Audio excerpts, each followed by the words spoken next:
Hi friends, welcome to vanilla kitchen. இன்றைக்கி நம்ம கிச்சனில் ரொம்ப டேஸ்டியான ஹெல்த்தியான பாசிப்பருப்பு பாயாசம் எப்படி பண்ணுறதுன்னு தாங்க பார்க்க போகிறோம்.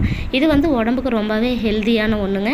இது மோஸ்ட்லி நம்ம விசேஷங்களெல்லாம் பார்த்திங்கன்னா பால் பாயாசம் இந்த மாதிரி தான் செய்வோம். இந்த மாதிரி ஒரு டைம் கண்டிப்பாக செஞ்சு கொடுங்க. குழந்தைங்களாம் நல்லா விரும்பி சாப்பிடுவாங்க. டேஸ்ட் அவ்வளோ அட்டகாசமாக இருக்குங்க. வாங்க இந்த பருப்பு பாயாசம் எப்படி பண்ணுறதுன்னு பார்க்கலாம். நீங்கள் இப்போ தான் ஃபஸ்ட் டைம் நம்ம சேனல் பார்க்குறீங்கன்னா மறக்காமல் சப்ஸ்கிரைப் பண்ணிவிட்டு பக்கத்தில் இருக்கிற பெல் ஐக்கானையும் கிளிக் பண்ணி ஆல் என்ற ஆப்ஷனையும் அழுத்திடுங்க. அப்போ தான் நான் போடுற வீடியோ உங்களுக்கு நோட்டிஃபிகேஷனாக வரும். வாங்க இப்போ வீடியோக்குள்ளே போகலாம். இந்த பாயாசம் பண்ணுறதுக்கு 1 கப் அளவுக்கு பாசிப்பருப்பை எடுத்துருக்குறேங்க. இதை ஒரு பேனில் போட்டு நல்லா லோ ஃப்ளேமில் வச்சுட்டு நல்லா ஃப்ரை பண்ணிக்கலாங்க. அதனோட பச்சை ஸ்மெல்லாம் போயிட்டு நல்லா மணம் வர வரைக்கும் நல்லா ஃப்ரை பண்ணிக்கோங்க. இந்த மாதிரி லோ ஃப்ளேமில் வச்சுட்டு ஃப்ரை பண்ணிக்கோங்க. ஹை ஃப்ளேமில் வச்சுட்டிங்கன்னா நம்மளுக்கு கருகிரும். அதனால் லோ ஃப்ளேமில் வச்சுட்டு ஒரு 5-6 நிமிஷம் வரைக்கும் நல்லா ஃப்ரை பண்ணிக்கோங்க. பச்சை மணம் போய் அந்த வாசனை வரும் இல்லைங்களா, அந்த அளவுக்கு நல்லா ஃப்ரை பண்ணி எடுத்துக்கோங்க. அப்போ தான் நம்மளுக்கு பாயாசம் வாசனையாக டேஸ்ட்டு நல்லா இருக்குங்க. இதை ஒரு 2 டைம் வாஷ் பண்ணி குக்கரில் எடுத்துகிட்டு வந்துட்டேன்.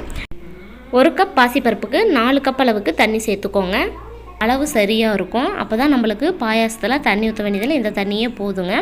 கரெக்டான அளவாக இருக்கும். இது 3-4 விசில் விட்டு எடுத்துகிட்டு வந்துடலாம்.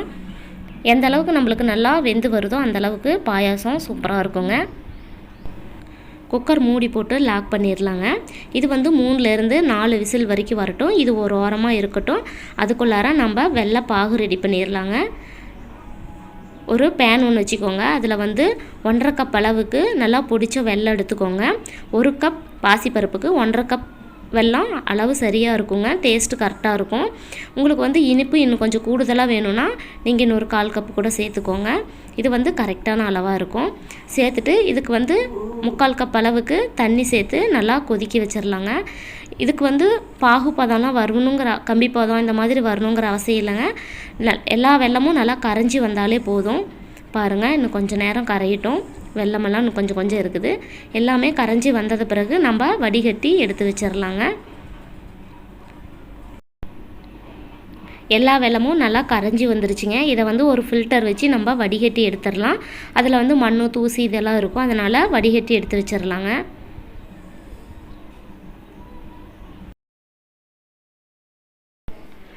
பாருங்கள் எவ்வளோ தூசு மண்ணெல்லாம் இருக்குன்னு. இந்த மாதிரி எப்பயுமே வடிகட்டி எடுத்துக்கணும். இப்போ குக்கர் ஓப்பன் பண்ணி பார்க்கலாம். பாருங்கள் எவ்வளோ சூப்பராக நம்மளுக்கு பாசிப்பருப்பு வெந்து வந்திருக்குன்னு. இந்த ஸ்டேஜில் இருக்கணுங்க. பாருங்கள் இந்த அளவுக்கு எவ்வளோ சூப்பராக நம்மளுக்கு வெந்து வந்திருக்குன்னு. இந்த அளவுக்கு நல்லா வேக வச்சு எடுத்துக்கோங்க. இதை ஒரு பாத்திரத்தில் மாற்றிடலாங்க. மாற்றினதுக்கப்புறமா இதை மீடியம் ஹீட்டில் வச்சு நம்ம ரொம்ப கொதிக்க விட்டக்கூடாதுங்க. மீடியம் ஹீட்டில் வச்சுக்கோங்க. வச்சுட்டு இந்த மாதிரி கிளறி விடுங்க. ஒரு கொதி வந்த பிறகு தேங்காய் பால் அரைச்சி எடுத்துருக்குறேங்க. அதை 1 கப் தேங்காய் பால் சேர்த்துடலாம். ஒரு மூடி தேங்காய் எடுத்துகிட்டு நல்லா மிக்சியில் போட்டு அரைச்சி அதனோட பால் மட்டும் எடுத்துருக்குறேங்க. இப்போ நல்லா கொதிக்க ஆரம்பிக்குது. இந்த ஸ்டேஜில் நம்ம தேங்காய் பால் 1 கப் ஊற்றிடலாங்க. ரொம்ப கொதிக்க விடக்கூடாது. அதனால் 1 கப் தேங்காய் பால் சேர்த்துட்டு நல்லா மிக்ஸ் பண்ணிக்கோங்க.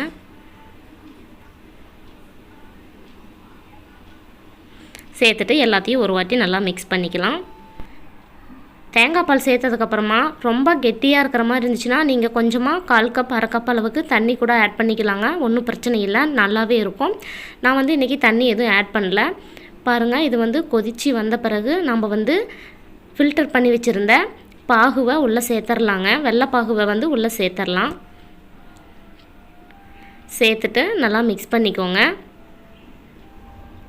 இப்போ வெள்ளைப்பாகு நம்மளுக்கு தண்ணி கரெக்டான அளவாக இருக்குங்க. பாருங்கள் கொஞ்சம் தண்ணியாக தான் இருக்குது. இது வெந்து வரும்போது சரியாக போயிடும். இந்த அளவுக்கு கொஞ்சம் தண்ணியாக இருக்கிற மாதிரி பார்த்துக்கோங்க. ரொம்ப கெட்டியாக இருந்துச்சுன்னா நம்ம பருப்பு ஆட் பண்ணியிருக்கிறதுனால இது ஆறின பிறகு கொஞ்சம் கெட்டியாயிரும். அதனால் மேக்ஸிமம் தண்ணியாகவே இருக்கிற மாதிரி பார்த்துக்கோங்க. அதுக்காக ரொம்ப தண்ணியாக இல்லைங்க, நார்மலாக. இப்போ வாசனைக்காக 2-3 ஏலக்காவை இந்த மாதிரி தட்டி உள்ளே சேர்த்துடலாங்க. சேர்த்துட்டு எல்லாத்தையும் ஒரு வாட்டி நல்லா மிக்ஸ் பண்ணிக்கோங்க. உங்களுக்கு பார்க்கும்போதே தெரியும் பாருங்கள் எந்த அளவுக்கு நல்லா சூப்பராக நம்மளுக்கு பருப்பு பாயாசம் ரெடி ஆயிடுச்சுன்னு. பாருங்கள் இந்த கன்சிஸ்டன்சியில் இருக்கணும். இதான் கரெக்டான அளவு. இப்போ இதை சிம்மில் வச்சுட்டு நம்ம முந்திரி திராட்சையை வறுத்து எடுத்துகிட்டு வந்துடலாங்க. ஒரு பேனில் 2 டேபிள் ஸ்பூன் அளவுக்கு நெய் சேர்த்துட்டு இதில் வந்து கொஞ்சமாக முந்திரி, கொஞ்சமாக ஏலக்காய் சேர்த்துக்கோங்க. ஃபஸ்ட்டு வந்து முந்திரியை லைட்டாக வறுத்துடலாம்.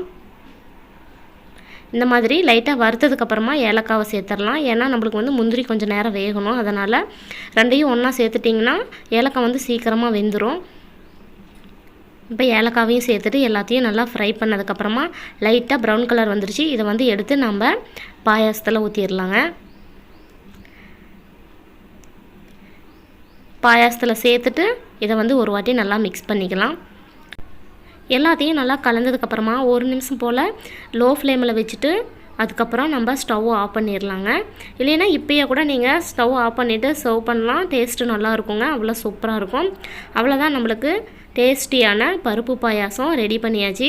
எப்பயும் போல் பால் பாயாசம் இந்த மாதிரி வச்சு கொடுக்காம இந்த மாதிரி டிஃப்ரெண்ட்டாக பருப்பு பாயாசமும் செஞ்சு கொடுங்க. குழந்தைங்க நல்லா விரும்பி சாப்பிடுவாங்க. நம்ம வீட்டில் இருக்கிற பெரியவங்களும் நல்லா சாப்பிடுவாங்க. கண்டிப்பாக இந்த மாதிரி ஹெல்த்தியான பருப்பு பாயாசம் நீங்களும் உங்கள் வீட்டில் செஞ்சு பார்த்துட்டு எப்படி இருந்துச்சுன்னு கமெண்ட் பாக்ஸில் கமெண்ட் பண்ணுங்கள். நான் செஞ்ச இந்த பருப்பு பாயாசம் உங்களுக்கு பிடிச்சிருந்துச்சுன்னா லைக் பண்ணி ஷேர் பண்ணுங்கள். மறக்காமல் வெண்ணிலா கிச்சனுக்கு சப்ஸ்கிரைப் பண்ணுங்கள். தேங்க்யூ.